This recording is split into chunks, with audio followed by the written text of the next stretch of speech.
Bienvenidas y bienvenidos a Neurociencias, Factores de Riesgo para la Salud, un espacio dedicado a entender mejor el cerebro, su funcionamiento y los riesgos que lo amenazan. Transmitimos a través de TV UJAT, canal 35.1 de televisión abierta, canal 35 del sistema de cable local y Facebook Live UJAT. Este programa es realizado gracias al esfuerzo entre la Universidad Juárez Autónoma de Tabasco y la Asociación de Neurólogos de Tabasco, con el objetivo de acercar el conocimiento neurológico a nuestra comunidad. Hoy hablaremos de un tema que puede hacer la diferencia entre la vida y la muerte, entre la discapacidad y la recuperación, las urgencias neurológicas. Es uno de los mayores miedos cuando el cerebro se ve comprometido por enfermedades súbitas como el infarto cerebral, una crisis epiléptica prolongada o un síndrome neuromuscular agudo, y el tiempo es fundamental. Saber qué síntomas reconocer y cuándo actuar puede salvar muchas vidas. Para este tema nos acompañan dos especialistas. El doctor Emanuel Antonio Luna, bienvenido doctor. Gracias, muchas gracias. Presidente de la Asociación de Neurólogos de Tabasco, y el doctor César Alejandro David Cancino, bienvenido doctor. Muchas gracias. Próximo presidente de la asociación.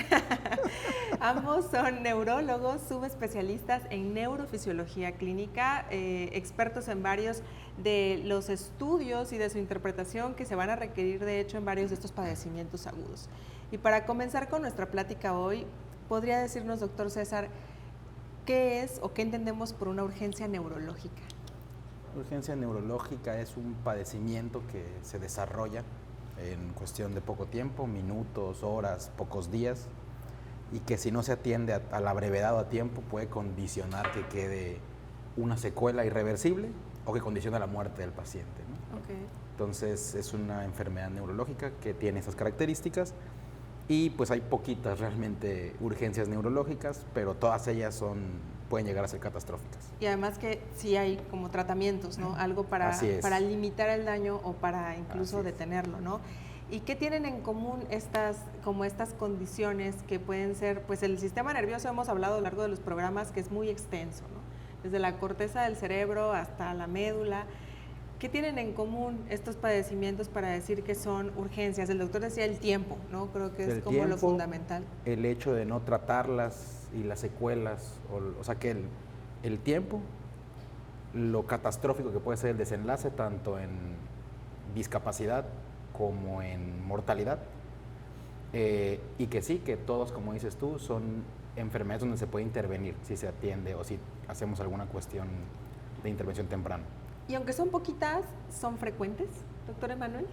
Sí, existen algunas patologías más frecuentes que otras, pero como dice el doctor Cancino, la gran mayoría de estas enfermedades que pueden atacar tanto el cerebro, la médula espinal, los nervios, si no se atienden a tiempo, existe una gran probabilidad de muerte o discapacidad. En neurología nosotros llamamos que el sistema nervioso, el tiempo es cerebro, el tiempo pero también es médula. El tiempo es nervio. El tiempo es tejido. El tejido nervioso como tal, si no se le trata a tiempo, deja una gran discapacidad o puede condicionar la muerte. Algunas son más frecuentes, por ejemplo, la epilepsia, vamos a ver, el código de crisis es mucho más frecuente. Las enfermedades cerebrovasculares en general son mucho más frecuentes. Infartos, hemorragias.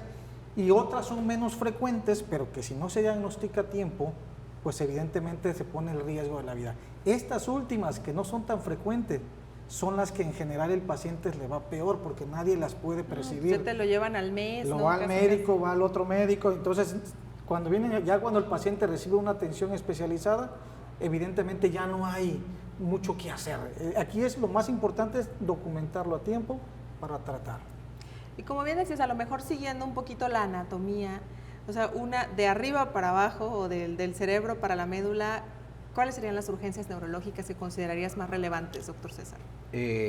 Pues yendo de arriba para abajo, en primer lugar, tanto por prevalencia como por morbimortalidad, la enfermedad vascular cerebral, ya sea el infarto, que es la oclusión de una... Es la más común, ¿no? Infarto. Sí, es un infarto cerebral, que es la oclusión de una arteria que le da sangre, nutrientes, oxígeno, que es el combustible de las neuronas. La oclusión de uno de ellos hace que ese tejido muera. El tejido, como ya sabemos, no muere por igual. Hay zonas más rescatables porque hay un área que es el área del núcleo del infarto, llamémoslo así, que es la zona que más queda limitada de flujo sanguíneo. El área del núcleo del core, como le decimos, ¿no? O el núcleo del infarto, tiende a tener un tiempo muy corto entre que se instala el evento y se mueren esas células, ¿no? Y está la penumbra, que eso es en donde nosotros podemos incidir, que son las áreas que rodean el infarto, que también tienen disminuidos el flujo, pero el tejido sigue vivo, está como aturdido, pero sigue vivo, y es un tejido que si nosotros quitamos esa oclusión, podemos recuperar o podemos evitar perder esas funciones, ¿no? Me encanta esa palabra aturdido. Aquí, ¿qué diríamos? Quedó pasguato. Como contundido. Ajá, bueno, pasguato. Anahuao. Así, alguna cosa así. Así Algo quedó así, ese pobre sí, tejido. sí. Para que intentemos, a lo mejor nuestro cerebro es una red de vasos sanguíneos también, entonces por eso lo que decía el doctor César cobra sentido, ¿no? A lo mejor el centro de donde llega un vaso sanguíneo se va a dañar esa área, pero hay otra área que va a quedar como entre azul y buenas noches, como de que le llega un poco de flujo de otras áreas, como que contiguas. Que tiene una circulación colateral, Exacto. o sea que llega irrigación de sangre de otras partes, no solo del tejido, del vaso que se tapó. Entonces ahí es donde podemos incidir. No sé si vamos a platicar más adelante de eso. Pero ahorita si veíamos es así, una imagen que ojalá se pudiera proyectar de como la división de la enfermedad vascular cerebral, claro, que decía ahorita el doctor César. Hablamos del isquémico, que pues comúnmente conocido como trombosis, como infarto, la trombosis, un infarto, embolia. Exactamente. Ajá. Está el hemorrágico, que bueno, es el sangrado básicamente, así es un sangrado. Pues, hay varios tipos de sangrados intracerebrales, etcétera, ¿no? Pero también tenemos la trombosis venosa. Yo creo que eso también hay que incluirlo como parte de la enfermedad vascular cerebral, porque tiene sus vicisitudes, tiene su tratamiento en particular, también hay manera de intervenir y tiene su complicación, el infarto venoso y toda esa cuestión. De hecho, es de las que a lo mejor más mortalidad tiene asociada, ¿no? Una trombosis venosa cerebral versus una hemorragia cerebral. O versus un infarto cerebral, ¿no? Y aquí las hemorragias pueden ser por aneurismas, por hipertensión, que es quizá la más... O sea, por golpes. Exactamente. ¿No? Ok. Entonces, sí. Y si eso que decían de tiempo de cerebro, pues sí. Es tiempo de cerebro porque las neuronas son el tejido más... ¿cómo decirlo? El cerebro es el tejido que más demanda oxígeno y que con muy poquito tiempo sin oxígeno lo podemos perder. De hecho, el núcleo del infarto, si mal no recuerdo, eso corríjanme si me equivoco, pero 2 a 5 minutos el core se muere y perdemos 2 millones de neuronas, una cuestión así, aproximadamente cada minuto después de que no se atiende. De hecho, ya cada vez se está haciendo más conciencia de esto y al grado de que en otros países, pero también aquí ya empezamos a hacerlo, ¿no? En los hospitales, incluso aquí de sector salud, de poner un cronómetro, ¿no? Para más o menos hacer conciencia de, espera, es que ya pasó otro minuto y aunque parezca poquito, ya se murieron otras 2 millones de neuronas, aunque no lo estemos viendo. Digo, al cabo ni las usábamos todas, podríamos decir, pero hay algunas que son como para una tarea muy fundamental, ¿no? Están especializadas en lenguaje y todo. Y hablando de eso, ¿cómo me doy cuenta que tengo una hemorragia o un infarto o una trombosis venosa cerebral, doctor Emanuel? Sí, de entrada, las enfermedades cerebrovasculares son súbitas, o sea, son rápidas, se instauran en minutos. La gran mayoría de las enfermedades cerebrovasculares, ya sea que se tape el vaso, como dice el doctor, que es la oclusión del vaso, o se rompe el vaso, en cualquiera de los dos siempre va a haber una manifestación súbita. Yo estaba bien en un momento, y al siguiente momento ya no estoy bien. Ya no estoy bien. ¿Cuáles son las manifestaciones? Pueden ser variables dependiendo de dónde se tape el vaso o dónde se rompa el vaso, dependiendo de la localización del cerebro. En su gran mayoría siempre es de un solo lado. Esa es la característica de la enfermedad cerebrovascular, siempre es de un solo lado. Es decir, el paciente puede sentir debilidad de un solo lado del cuerpo, puede ser el brazo, puede ser la pierna, puede ser el brazo y la pierna junto con la cara. Y ese dato interesante de que es de un solo lado nos orienta mucho a pensar el cerebro. De ahí es lo más importante, siempre a ese término se le conoce como hemiparesia o hemiplegia. O sea, si yo me desmayo y se me van las 4, no tengo fuerza de nada, no sospecho de entrada un infarto. De entrada no lo sospechas, porque una de las características clínicas en su gran mayoría de los pacientes es que se afecta un hemisferio cerebral. Existen algunos EBCs un poco atípicos que les encanta la región del tallo cerebral, pero eso es muy infrecuente, no es lo más frecuente. Lo más frecuente es que afecten un solo lado del cerebro que se le conocen como hemisferio cerebral. Y ahí es donde te da la clínica. Siempre, por ejemplo, si lo proyectan en la imagen, siempre vamos a ver que hay una afectación unilateral. ¿Te puede afectar el habla? Sí. Si se afecta en el lado izquierdo del cerebro, ¿sí? El paciente puede tener alteración, ¿sale? En este caso, como vemos ahí, en esta imagen, eso se le llama tomografía, lo que decía el doctor Cancino, se tapa un vaso, aquí está la imagen, hay un coágulo que tapa un vaso cerebral y esto genera un infarto cerebral. Esta zona, en este lado, es el lado izquierdo del cerebro de este paciente. En este paciente, lo más probable que tuvo fue una debilidad del lado derecho. Ajá, y sí. tuvo problemas del habla, porque ahí se está irrigando El el área del área lenguaje. del lenguaje. Entonces el paciente no puede hablar, no puede comprender probablemente y no puede movilizar el lado derecho. Esto que vemos aquí en la primera imagen, ahí fue súbitamente se tapa el vaso y genera ese problema. Ahora, en esa imagen ya está consolidado el infarto, o sea, ahí ya sí, requete infarto. Eso tiene más de 6 horas. ¿no? Este infarto ya está bien pintado. Sí. Ahí. O sea, ya no hay mucho que hacer ya para no hay mucho que revertirlo. hacer, más allá de que tener las medidas de sostén para que ese paciente pueda subsistir. Pero ese Claro. tejido que ya se infartó ya no es recuperable Pero, en ese momento. ¿y Ya si- después. ¿Y si lo identifican y llega en cuánto tiempo, doctor César, para rescatar ese tejido y que no quede así la, Ok, o sea, la mancha antes de negra? eso, ¿no? Antes de esa catástrofe. Supongamos que yo ahorita dejo de mover la mitad de mi cuerpo y me llevan al hospital. Dios nos libre. Dios nos libre. Pero clásicamente la ventana de tratamiento, hay dos tipos de tratamiento para cuando se ocluye una arteria, ¿no? Así a grosso modo. El tratamiento químico, por así decirlo, farmacológico, que es un medicamento que se llama trombolisis, como bien sabemos, que básicamente rompe el coágulo, ¿no? La idea Ok. es que o fragmente el coágulo Lo disuelve. químicamente. Y está la trombectomía, que es ya literalmente cuando se tapa un vaso muy grande, ya sea aquí en el cuello, entrando apenas al cráneo, se puede hacer un tratamiento endovascular, que es ya con un Entrar a catéter. buscar con una canastillita Así es, el y sacar el coágulo, o sacarlo, o lo que se le tenga que hacer, ¿no? Pero es ya un tratamiento invasivo. Para el primer tipo de tratamiento, para el químico, pues lo ideal son las primeras 4 horas y media. Inicialmente eran 3, si se acuerdan ustedes, y luego salió el estudio donde hasta 4 horas y media. Sin embargo, ya también hoy en día sabemos que si ya pasaron las 4 horas y media, todavía, si no han pasado 9 horas, podemos hacer ciertos estudios, imágenes que se llaman de perfusión, que básicamente lo que dicen es lo que platicábamos hace rato. ¿Qué área de ese tejido ya es irreversiblemente está dañado y no hay manera de recuperarlo? ¿Y qué tanto ese tejido todavía tiene margen de recuperación, por así decirlo, porque es esta penumbra? Si de esa lesión, por ejemplo, supongamos eso que vimos hace rato, que Está enorme. O sea, está es casi- enorme, vamos a regresar en el tiempo cuando se formó esa lesión y supongamos a las 3 horas, a las 5 horas, perdón, que esa lesión se formó, lo metemos a ese estudio y vemos que solo una parte muy pequeña es infarto y todo lo demás es penumbra o es este tejido salvable. Sí. Entonces ahí el paciente, aunque hayan pasado las 4 horas y media, todavía podemos darle el medicamento e intentar con la trombolisis. Hay más beneficio que riesgo. Porque además Así es, siempre hay más beneficio que riesgos. riesgo. Ahora es importante también decir que conforme más tiempo pase, más probable es que el efecto adverso, que es un sangrado, Y que no ocurra. se disuelve el coágulo y sigas infartado, ¿no? Exactamente, Ya se exactamente. O sea, infarta. hay menos eficacia, más riesgo, pero en ese contexto, hasta las 9 horas, todavía se considera prudente hacerlo. Y la trombectomía hasta 24 horas después, también con estudios de perfusión se puede llegar a hacer, ¿no? Entonces... ¿Es algo pues, accesible en el Estado?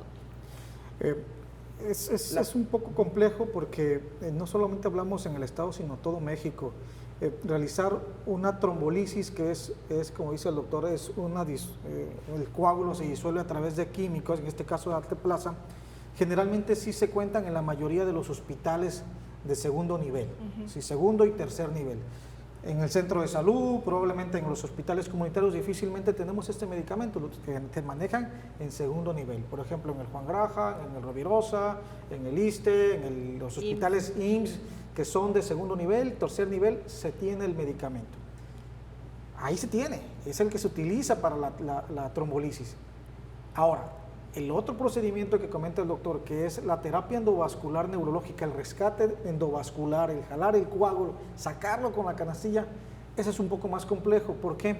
Porque se necesitan centros especializados. Aquí en Tabasco tenemos apenas un neuroradiólogo que es el que se encarga de hacer esto, pero si lo ponemos así en todo México, hay estados en los cuales no se encuentra con la especialidad. Claro. ¿Sale?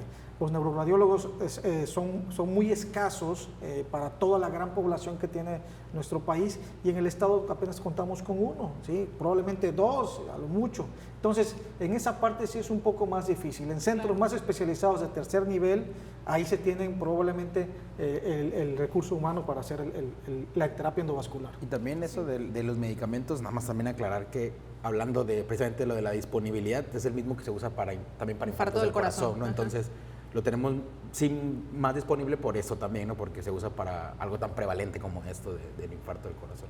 Entonces, o sea, pero está disponible. A lo mejor no tenemos todas las terapias, ni todos los dispositivos, como decían los estudios de perfusión, etcétera, pero se puede hacer. Y si la persona llega, sobre todo lo más importante que recae ahí sí en todos nosotros es el tiempo, ¿no? Así es. Llegar a tiempo. Si llegamos en tiempo, 1 hora, 2 horas, no vamos a tener necesidad a lo mejor de la trombectomía, o sea, de la otra parte que no tenemos tan disponible. Y la trombolisis es lo que se ha demostrado tiene mayor eficacia. No, y la cuestión importante ahí es también aclarar que si llegan menos de 4 horas y media, con una tomografía simple que tenemos en cualquier lado es más que suficiente. Solamente necesitamos ver que no haya sangrado, o sea, identificar que lo que estamos viendo ahí no es un sangrado, porque en ese caso sería catastrófico poner el medicamento. Claro. Pero sin el sangrado, que eso cualquier médico lo puede identificar, se puede la sangre se ve muy bien en una tomografía de cráneo. Exactamente. De hecho, en la imagen, veíamos, ¿no? sí, antes de, ya casi vamos a ir a una pausa, me gustaría que pusiéramos la imagen que tenemos. Aquí vamos a poner el puntero rojo en esta parte como que aparece blanca dentro del tejido que se ve gris. Eso blanco en esta es sangre. Entonces, si yo a esta, por eso la relevancia de llegar a un centro donde haya tomógrafo, porque tenemos que hacerlo antes de cualquier tratamiento. Y mira que se está poniendo interesante el asunto, ya está aprendiendo de radiología usted, querido televidente. Sí, vamos a ir a nuestra primera pausa y vamos a volver con más urgencias neurológicas.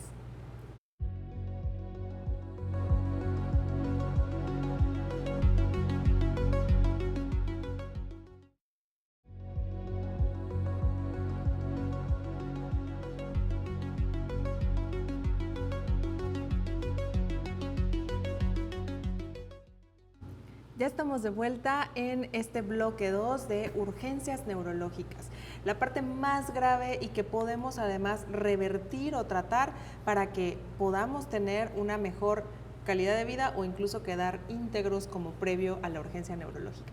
Ahora, hace rato hablábamos de que hay muchas condiciones que pueden ser urgencias neurológicas. Bueno, no decíamos muchas, decíamos son contadas, ¿no? Las que a lo mejor son urgencias, que pasan de un momento a otro.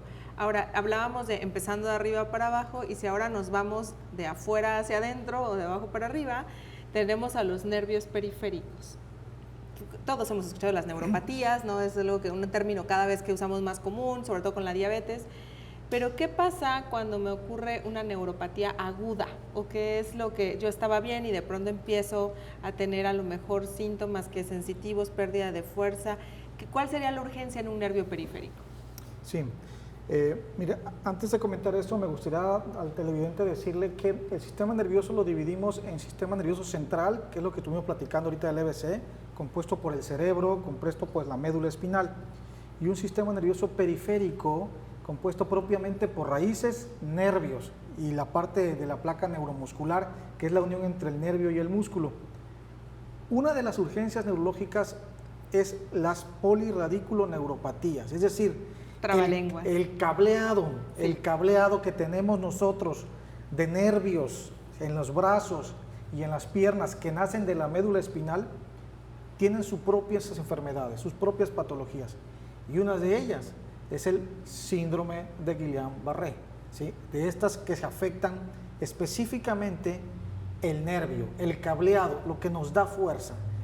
Ese cableado, esos nervios, están compuestos por una grasa que se llama mielina y una parte central que se llama axón. Cualquier afectación en esa parte, cualquiera de las partes del nervio, va a dar debilidad. La diferencia que teníamos con las patologías que estábamos comentando previamente es que estas son simétricas, o sea, afectan los dos lados y van en su gran mayoría de forma ascendente, de abajo hacia arriba. El paciente va perdiendo fuerza. Puede perder fuerza y también puede perder sensibilidad, o solamente puede perder fuerza. Ese es en la gran mayoría. Pero está consciente. Pero está consciente, el paciente habla bien, sin ningún problema. El tiempo aquí es importante también, si bien no es tan súbito en las 4 minutos como es el infarto cerebral, aquí sí se van instaurando en horas. Cada 24 horas se le va sumando algo al paciente, un hallazgo clínico, ¿sí? Empieza hoy con debilidad distal de los dedos, de los brazos, con algún hormigueo, mañana puede ya no caminar bien. Ahí es que me caí, ¿no? Exactamente. Y pasado mañana ya puede estar en silla, no puede pararse, y en 4 días ya puede estar en cama. Ya no puede mover el cuello. Exacto. ¿No? Entonces, de ahí la importancia, si bien no es tan súbita como las otras enfermedades vasculares, sí se va agregando, al menos en cuestiones de días, esta alteración motora, que puede incluso afectar la parte respiratoria. De ahí es donde viene la mortalidad de estas enfermedades, en este caso del síndrome de Guillain-Barré, porque va paralizando los nervios, y no solamente de las extremidades, sino también de la caja torácica. Y entonces vienen nervios que son autónomos, que en la cual no podemos dominar nosotros, se empiezan a afectar, empiezan a haber arritmia, latido cardíaco, la respiración, y es el paciente que al final, si no le das a tiempo el tratamiento, en una semana ya lo puedes tener con intubación orotraqueal. Ahora, esto, o sea, decimos síndrome de Guillain-Barré, si de por sí para uno que estudió medicina, pues así como que es el nombre, apellidos de personas, el nombre es un trabalenguas también, ¿no? El nombre está tantito peor, mejor quédense con Guillain-Barré, ¿no? Sí, sí, ¿Cuál es el nombre médico? Lo que decía el doctor Luna, polirradículo neuropatía inflamatoria aguda. Puede ser desmielizante, puede ser axonal, pero es una polirradículo neuropatía. ¿Por qué? Porque esa afección de los nervios. Muchos, así es. Radículo neuropatía. ¿Por qué? Porque afecta desde el segmento más proximal, o sea, ocurren parches, por así decirlo, esta afección. Porque los anticuerpos van atacando distintos segmentos del cable. Allá quiero que justamente nos expliques, doctor César, ¿cómo es que ocurre esto? ¿Qué es eso? ¿Qué pasa en el cuerpo? Es una enfermedad inflamatoria. Eso quiere decir que es una enfermedad autoinmune, donde los anticuerpos son ciegos, no tienen ojos. Entonces, ¿qué es lo que hacen? El anticuerpo, para detectar a un agente invasor, detecta lo que se llama pito, porque es como un fragmento, haz de cuenta, es mi puño, y agarra este fragmento de mi puño. Y ese fragmento de mi puño tiene un anticuerpo que está específicamente diseñado para que cada vez que detecte en el torrente sanguíneo este fragmento de mi puño, lo ataque y vaya por él. Hay bacterias, hay virus que se parecen mucho al recubrimiento o al cable propiamente que conforman esos nervios. Entonces, ¿qué ocurre? Que lo reconocen como si fuera esa bacteria o ese virus y lo atacan. Como es inflamatorio, normalmente, como ya sabemos nosotros, una neuropatía, el cable, lo común es que se enferme de lo más alejado hacia lo más cercano. O sea, eso se llama patrón distal o patrón de dependencia de distancia. O sea, si yo agarro un nervio y lo pinzo de su porción más cercana a la médula, lo primero que sufre es lo más alejado, porque no llega el nutriente desde el centro del cuerpo hacia allá. Aquí no, aquí como es una cuestión sistémica, los anticuerpos atacan todas las partes de ese cable, ¿no? Y por eso afecta lo radicular, que es lo que está saliendo del cuello, las raíces nerviosas, y la parte de neuropatía, pero en todos lados. Es cierto, o como bien dice el doctor Luna, es distal generalmente los síntomas, mayormente, van ascendiendo, pero sí tienen también un componente proximal importante en poco tiempo.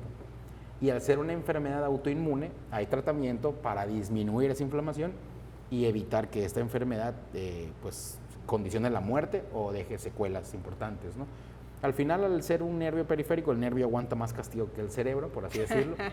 Entonces, ciertas variantes del Guillain-Barré, pues el paciente puede estar muy mal, se da el tratamiento y en unos meses el paciente pues puede recuperar bastante funcionalidad. Pero sí necesitamos detener esa inflamación tan severa lo más pronto posible, ¿no? A la brevedad. Ahora, luego platicamos nosotros de pronto de que, bueno, yo he bromeado, de los neurólogos, gracias a Dios, no tenemos tantas urgencias, puedes dormir generalmente en paz, salvo si te hablan y te dicen, alguien está cursando con un infarto cerebral y está en periodo de ventana para hacer un cambio, ¿no? Ahí sí te mueves, tú también, no importa el desvelo, para que se mejore. Aquí en el Guillain-Barré, ¿por qué es importante el tiempo? O sea, decían que puede llevar horas, días, ¿por qué tengo que llegar a ver a alguien con Guillain-Barré? El Guillain-Barré, como ya bien hablábamos, es una inflamación lo que condiciona esto, ¿no? Es un ataque a los anticuerpos a estos nervios. Después de cierto tiempo, llámese en este caso 2 semanas, el tratamiento ya no tiene mucha diferencia entre darlo y no darlo. O sea, la inflamación baja solita. Así es, la inflamación baja y ya lo que quedan son secuelas de lo que ocurre. Entonces ya no estamos, aunque demos un tratamiento antiinflamatorio, bueno, antiinflamatorio entre comillas porque es un inmunomodulador realmente, pero aunque demos un tratamiento de esta naturaleza, ya no tiene beneficio después de 14 días. Lo ideal es en las primeras 14 días, preferentemente primeros 10, 7 días. Si sobrevives a esos 14 días, porque como decía el doctor Emanuel, yo he visto casos en los que al tercer día ya están intubados. porque no tienen fuerza para respirar. Esa es otra cuestión, es muy heterogénea la evolución. O sea, Exacto. hay pacientes que puede ser que a ti te a los pase 7, muy 10 tranqui. días ahí medio van y no hay tanto predominio autonómico, no hay tanto descontrol de la presión, arritmias, problemas para tragar, también esta parte vulvar. Y hay pacientes que desde los primeros días ya están, o sea, hay escalas que a nosotros nos ayudan a determinar a qué paciente hay que caerle a palos con el tratamiento, quién tiene el riesgo de acabar intubado, quién tiene el riesgo de no caminar a los 3 meses. Pero pues sí, al final del día, si tenemos un paciente con Guillain-Barré, tratarlo. Y otra cosa que yo sí quiero hacerla a los colegas médicos de otras especialidades, no se necesitan un Guillain-Barré, si tenemos la sospecha clínica, lo tratamos. No se tiene que esperar a que salga la punción lumbar. ¿Por qué? Porque en primer lugar, no nos va a modificar en nada la conducta. O sea, lo que salga en la prueba con esos síntomas, lo vamos a tratar de todas maneras porque los estudios diagnósticos, los más con mayor rendimiento, es una punción en la espalda donde se saca un líquido, que es el líquido que literalmente baña recorre los nervios todo. y todo exactamente. Y pues si hay anticuerpos, se detecta un número elevado o fragmento de anticuerpos de proteínas y vemos, bueno, un marcador de inflamación, ¿no? Entonces, ese hallazgo no está presente instalándose la enfermedad, lo podemos detectar hasta los 7, 10, 15 días, ¿no? Entonces, y el estudio que el doctor Luna y yo somos neurofísicos, como bien decías, que hacemos nosotros, que es la neuroconducción, también pudiera ser que, aunque lo común es encontrar algo, que en los primeros días no veamos nada. Y aunque el estudio estuviera normal, de todas maneras hay que tratarlo. Entonces, el estudio apoya para categorizar el tipo, o sea, para muchas cuestiones. Pronóstico, para lo mejor también. Pero no nos debe de modificar de que, pues no le voy a dar tratamiento hasta que salga algo. Sí, no. O sea, sospecha de Guillain-Barré, tratarlo. Y creo que es bien importante, ¿no? Porque muchas veces, bueno, a mí me ha tocado que el paciente me lo mandó un traumatólogo.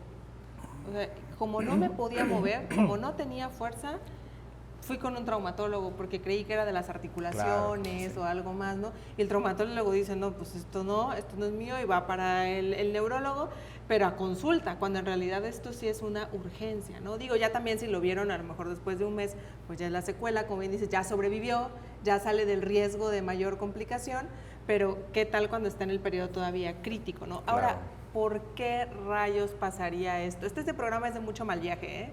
O sea, porque hay como cosas que te pueden pasar sin que hagas nada. Claro. O que sí te puedan pasar porque, pues, diabetes mal controlada, hipertensión mal controlada, fumas, la edad, etcétera, un infarto, ¿no? Pero aquí en el Guillain-Barré, ¿qué me da riesgo? Sí. O sea, ¿cómo pasa? La gran mayoría de las causas de esta enfermedad, pues, yo creo que tiene que ver mucho con la suerte, ¿no? Y le voy a decir esto porque yo no tengo muy buena, Dios mío. Esto, la gran mayoría de los pacientes que tienen Guillain-Barré, no sé si puede mostrar la imagen, es una respuesta autoinmune. Si aquí vemos el nervio, y lo que explicaba el doctor es que hay antígenos, y los antígenos que no son más que anticuerpos. Nosotros producimos anticuerpos y esos anticuerpos por algún motivo desconocen al propio nervio, atacan al nervio porque esa proteína del nervio se parece mucho a una proteína de la bacteria o del virus, y entonces empiezan a atacar ya sea a la mielina, que es el recubrimiento como lo vemos aquí, o al axón, que es el cable. Bueno, la causa de este anticuerpo es que generalmente fue activado por en su gran mayoría tiene que ver con alguna enfermedad infecciosa. Llámese virus del Epstein-Barr, llámese citomegalovirus, llámese Campylobacter jejuni, que es un virus. Llámese COVID, o a veces algunas vacunas. No es lo común en las vacunas, pero algunas vacunas pueden provocar este síndrome de Guillain-Barré.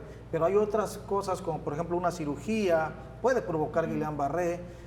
Hay tantas cosas que pueden provocar, pero que no sabemos. El chiste no es tanto de por qué se provocó, porque a veces no sabemos por qué se provocó. O sea, no hay una etiología, no hay una causa el por qué me dio a mí y a ti no. Claro. El chiste es poderlo documentar rápidamente para tratarlo rápidamente, ¿sí?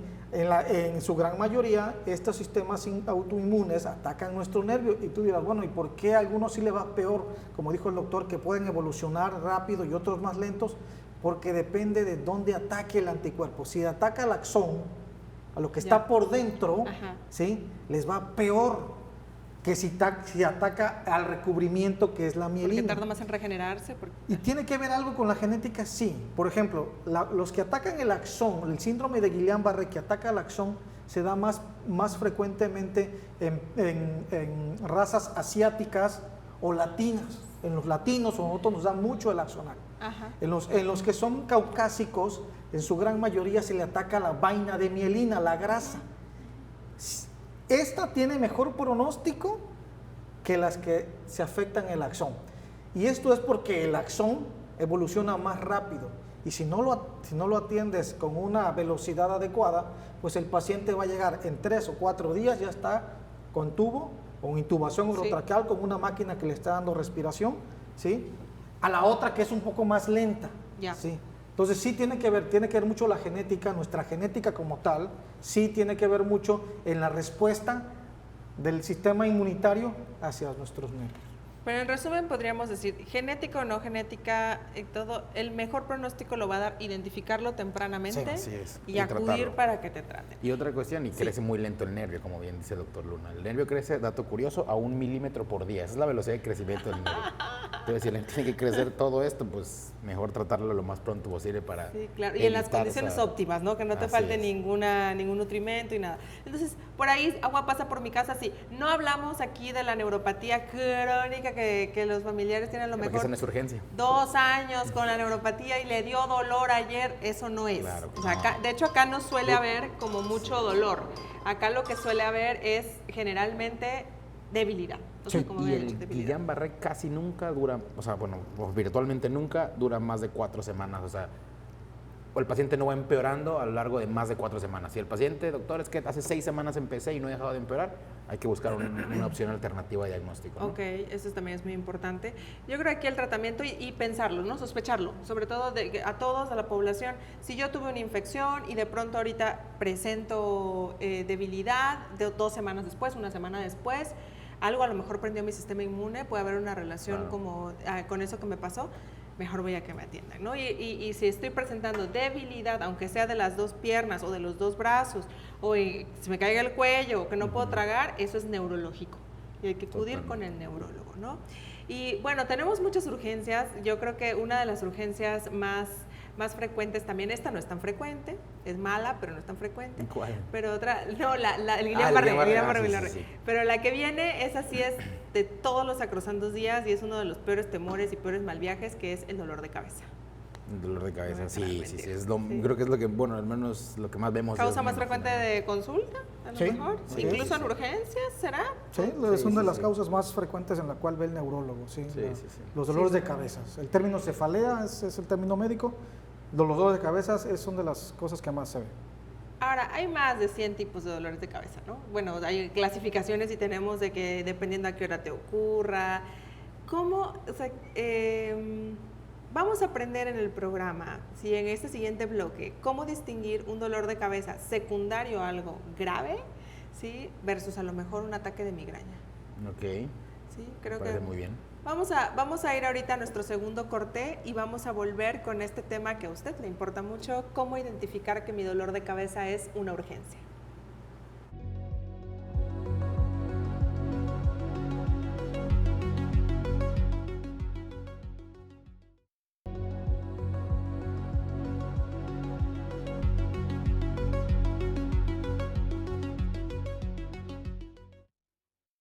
Ya estamos de vuelta en nuestro programa Neurociencias, Factores de Riesgo para la Salud, hablando de las urgencias neurológicas. Me acompañan el doctor Emanuel Antonio Luna y el doctor César Alejandro David Cancino, ambos neurólogos, neurofisiólogos, especialistas en este tipo de urgencias. Y nos quedamos al final picados en el último bloque hablando de los dolores de cabeza, ese bendito síntoma que no sabes cuándo es un tumor o cuándo será solamente tensión o que me hicieron hacer un coraje, me bajó la menstruación, el eclipse, o sea, 1000 cosas me pueden dar dolor de cabeza. ¿Cuándo? Bueno, ya dijimos que es muy común llegar a urgencias o que si es muy intenso, a lo mejor sí me va a llevar a ir porque no se me quita el dolor. Pero ¿cuándo en realidad debería yo acudir a urgencias por un dolor de cabeza, doctor César? Ok, en primer lugar... El cerebro no duele, dices. Ajá, bueno, eso también, todo lo que lo recubre es lo que duele, ¿no? Pero los dolores, pues como decías, hay muchos tipos de dolores de cabeza. Todos los dolores de cabeza, todos sin ningún lugar a dudas, los podemos clasificar en dos grupos, ¿no? Okay. Los dolores primarios, que eso quiere decir que el dolor es la enfermedad en sí misma, ¿no? Por ejemplo, la migraña. Okay. El dolor es la enfermedad. Y los dolores secundarios, que el dolor es un síntoma de otra enfermedad. Entonces, digo, yo no soy obviamente una persona que tiene migraña, puede ir a urgencias si el dolor es muy severo, porque Claro. es como una cuestión de bienestar, por el hecho de que es un dolor incapacitante, etcétera. Pero vamos a hablar ahorita de los que son de los datos que nos hacen pensar que un dolor de cabeza es una cuestión de alarma, ¿no? Porque la migraña al final, el dolor puede ser muy severo, pero pues realmente no es algo que ponga en riesgo la vida ni la integridad del paciente. O si ya la persona tiene el conocimiento, a lo mejor de que tiene migraña. Exacto, sí. Voy a ir, pero porque quiero que me quiten el dolor, pero no estoy pensando en que como Claro, me va a morir. O por ejemplo, algo esos va a pasar. dolores en racimos que son muy severos, pero pues tampoco son dolores que en ese momento sean una urgencia realmente, ¿no? Dolores en racimos yo le apodo luego la migraña de los hombres. O sea, bueno, Sí, ese es sí, dolor de duele cabeza muy intenso. Muy fuerte, sí. Al grado de llamarle dolor de cabeza del suicida, ¿no? Sí. Porque te dan ganas de golpearte la cabeza de tanto dolor para que se acabe el dolor. O sea, qué paradoja, Sí, ¿no? pero curiosamente la intensidad del dolor, a lo que voy con esto, es que no determina la severidad, o sea, la gravedad potencial del dolor. Hay datos que nos hacen pensar que el dolor tiene una causa subyacente delicada o grave y no necesariamente tiene que doler tanto, pero sí para que acuda a valoración a la brevedad o que acuda a urgencias, ¿no? Creo que el más importante de todos es el que creo que hay que grabarse a fuego, es el famoso dolor en trueno, ¿no? El dolor que va de 0 a 100. De un momento empieza, es explosivo y es el peor dolor de la vida del paciente en segundos. O sea, es un dolor, pero se llama en trueno, ¿no? Bueno, de hecho se llama tondra. Creo que realmente la traducción sería como aplauso, no sé, estoy seguro, pero bueno, el dolor en trueno, que es ese, ¿no? Ese es siempre que ocurra, hay que ir a urgencias. ¿Por qué? Porque hay dolores en trueno primarios, pero eso es un diagnóstico de descarte. Hay que descartar, no tan frecuentes, ¿no? Y son raros. Hay que descartar que no haya una enfermedad vascular en el cerebro, que no haya un aneurisma que se rompió, que no haya un sangrado que está empezando, etcétera, ¿no? Entonces, ese es un dato importantísimo. Hay muchos otros datos que nos orientan. Por ejemplo, si el paciente tiene más de 50 años, eso puede orientar a que... Y nunca había tenido dolor de cabeza y de pronto tengo dolor. Eso siempre hay que descartar que no hay alguna enfermedad que lo esté condicionando. Que me levante en las noches. Síntomas neurológicos acompañantes, que me duele la cabeza y dejé de mover la mitad del cuerpo. No, señores, o globales, por ejemplo. Sí, neurológicos me refiero más difusos, ¿no? Me duele la cabeza y el paciente está confundido, perdió el estado de alerta, etcétera. Eso también es una indicación de llevarlo rápidamente a valoración. Pues pacientes que tengan alguna comorbilidad importante, por ejemplo, pacientes que tengan cáncer, pacientes que usen anticoagulantes, pacientes que tengan alguna enfermedad sistémica o tengan alguna inmunosupresión, ya sea por medicamentos o por alguna enfermedad de cualquier tipo, ¿no? Pacientes que tengan yo he tenido recientemente como que se acumulan los pacientes. Llegan en 3 pares. pacientes con arteritis temporal, que es esta inflamación de la arteria. Entonces, un paciente que cuando le dé el dolor tenga problemas visuales, se le caiga la mandíbula, sienta duro acá, sobre todo si es mayor de 50 años, también eso hay que ir porque el riesgo ahí es, pues esa misma arteria que se inflama le da irrigación a la retina y eso puede llevar a la ceguera. Entonces, eso también es importante, aunque no es... Y además la arteritis temporal pues puede asociarse a otras enfermedades autoinmunes, no solamente a... Claro, y no voy a sospechar en ese momento, ay, seguro eso es arteritis de la temporal. Claro. Pero me duele, así como estamos platicando, me voy a que me vean, ¿no? Para que yo... Tengo más de 50 años y tengo o tuve cáncer, a lo mejor porque a lo mejor lo tuve y todavía estoy en tratamiento y según ha desaparecido, tengo dolor de cabeza, tengo que ir a verme. Un síntoma igual muy importante yo creo que es de las banderas rojas, así se llama esto. Bandera roja es todo aquello que nos hace pensar que... Red flags, como con los exnovios, volvemos al tiempo. Aquí no te habla de que sea tóxico, bueno, a lo mejor sí, pero te habla de que hay que ver qué está pasando, ¿no? Y una muy importante es el empeoramiento con esta famosa manera de Valsalva, ¿no? El empeoramiento cuando el paciente tose o que eso lo desencadene. Ajá. Que el paciente, doctor, me agacho, estornudo, toso y me viene un dolor de cabeza. Fui al baño, pujé. Eso es, porque... Me explotó la cabeza. Eso generalmente asocia alguna patología en la parte posterior del cerebro, ya sea a una malformación de nacimiento, que es la malformación de Chiari, pero puede ser algún tumor, puede ser alguna cuestión vascular, etcétera. Entonces, eso es muy importante también tenerlo en cuenta. Si el dolor es un dolor que uno tose o hace ese tipo de maniobras y el dolor se va para arriba o aparece y muy fuerte así, eso es importante también irse a valorar a la brevedad, ¿no? Porque sí puede ser algo delicado ahí. Ahora, ¿qué otra cosa agregaríamos? O sea, en el momento que lo siento, no esperar como a que voy a ver si mañana me siento mejor, conviene tomarse analgésico, no me tomo analgésico, ¿qué debe hacer la persona con dolor? Mira, como dice el doctor, ese tipo de dolor de cabeza no es el típico dolor de cabeza que todo el mundo ha tenido. He tenido dolor, o sea, ha tenido dolor, todo el mundo tiene dolor. Paciente, no es el dolor normal, y le digo, bueno, lo normal es no tener dolor, Claro. pero si yo ya he tenido dolores antes. Es, que ese dolor cambie su patrón, ¿sí? Ese es el dato característico. Como dice el doctor, es lo súbito, el trueno, rápido, estoy bien y de pronto un dolor que jamás he tenido, y a eso le agrego síntomas o signos neurológicos. Se le cayó el brazo, dejó de hablar, perdió el estado de conciencia, ¿sí? Se puso comatoso, convulsionó, ¿sí? Okay.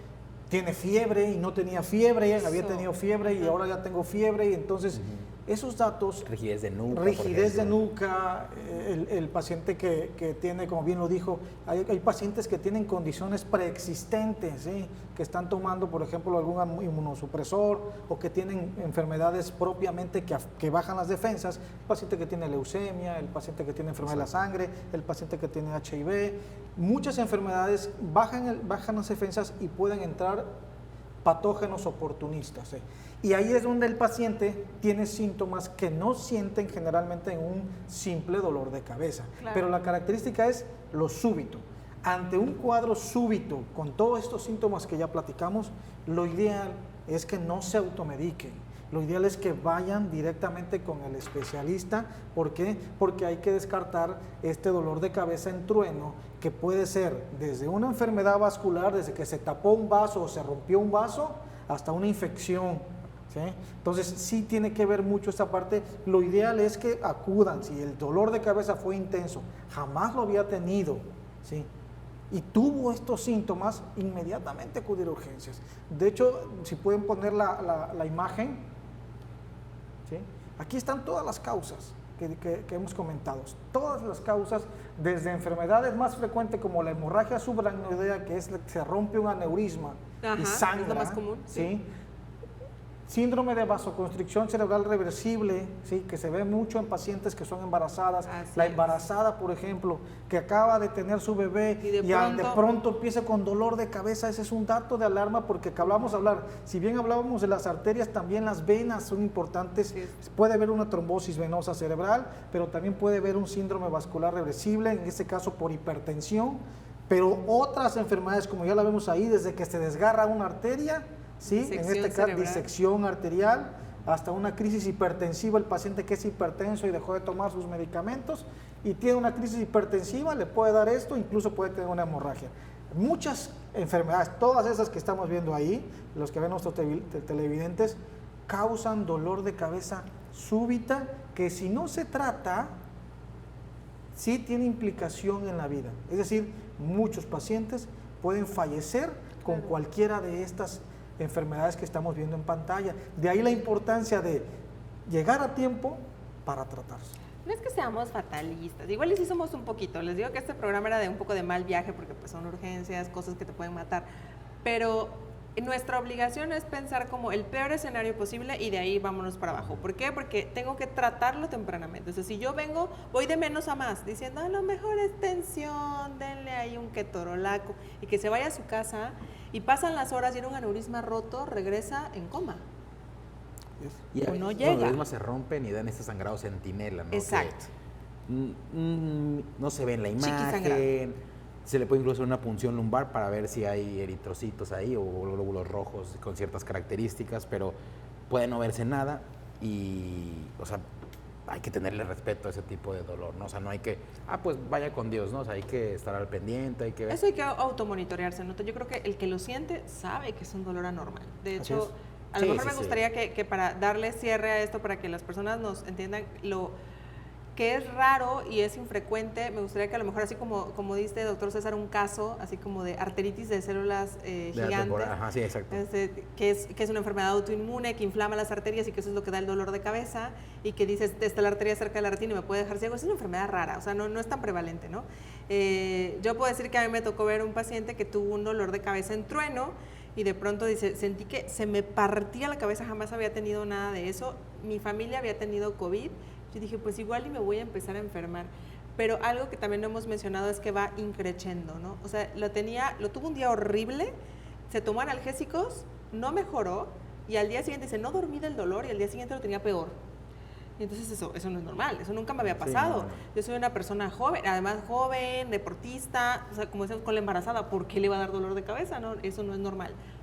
Va los días avanzando y de pronto dice, no podía yo hablar bien, sentado o parado, y acostado se normalizaba.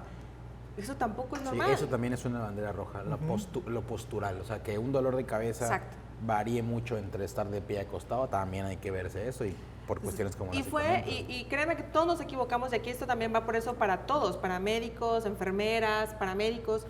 Esto tiene que atenderse, tiene que verlo el especialista y tiene que evaluarse porque no es normal. Y entonces este paciente se le dieron largas, hasta que afortunadamente ya se le hizo un estudio, descubre tenía lo que se llama vasculitis del sistema nervioso central, una inflamación de los vasos sanguíneos que hizo que se le cerraran varios de ellos y estuvo a punto de tener un infarto en un área crítica, que le iba a dejar tetrapléjico, ¿no?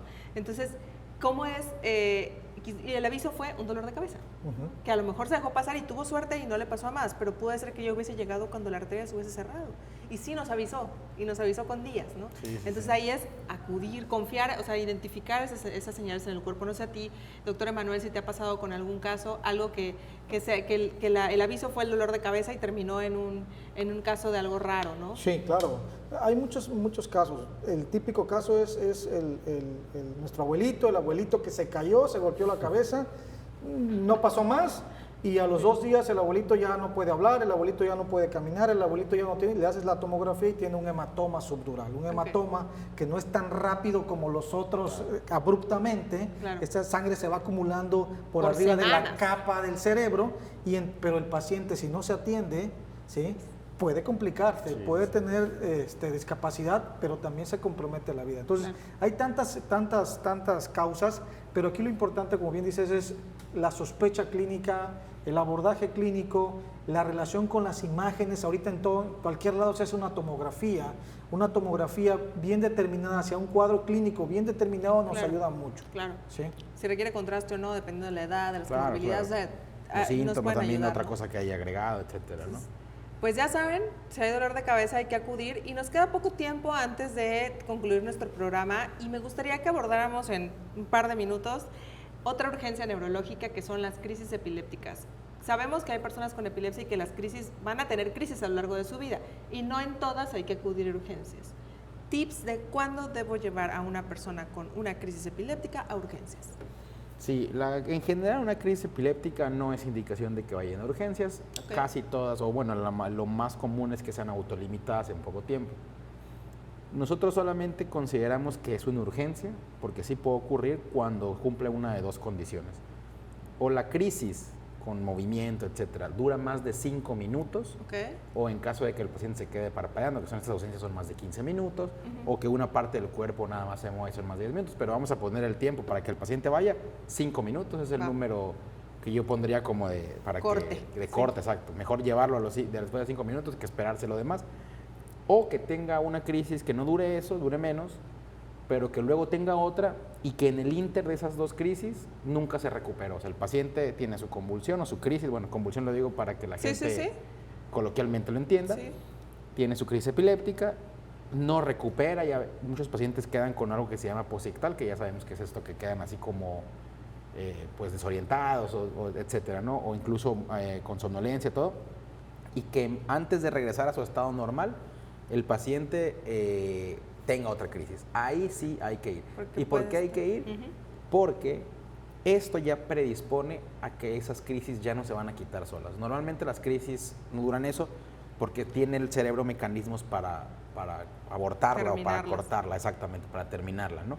Cuando estas 2 condiciones ocurren, lo más probable es que esos mecanismos ya estén fallando. Entonces, esto predispone a que el paciente va a seguir teniendo o una sola crisis muy prolongada, y ahí pasamos al segundo punto crítico de esto, ¿no? Que es el momento en el cual una crisis muy prolongada, dependiendo de las características y todo, pero muy prolongada, ya ponga en riesgo primero de secuelas, porque el Claro, cerebro se está también, dañando en ese momento Así es. y va a producir un daño irreversible permanente probablemente. o hasta Entonces, la muerte en hasta la algunos muerte. casos. que es el hasta la SUDEP. muerte en los estados epilépticos, ¿no? Ujú. Y pues esto es, digo, hay muchas cosas que podríamos hablar de neurología, siempre nos quedamos sin tiempo, todo el tiempo nos pasa esto, siempre se piensa como qué vamos a hablar en cada bloque 17 minutos y ahorita ya no sabemos ni cómo repartir el tiempo. Quiero agradecer muchísimo al doctor Emanuel Antonio Luna, gracias doctor, al doctor César David Cancino por acompañarnos y compartir su experiencia, además de ayudarnos a entender mejor estas condiciones que requieren atención médica inmediata.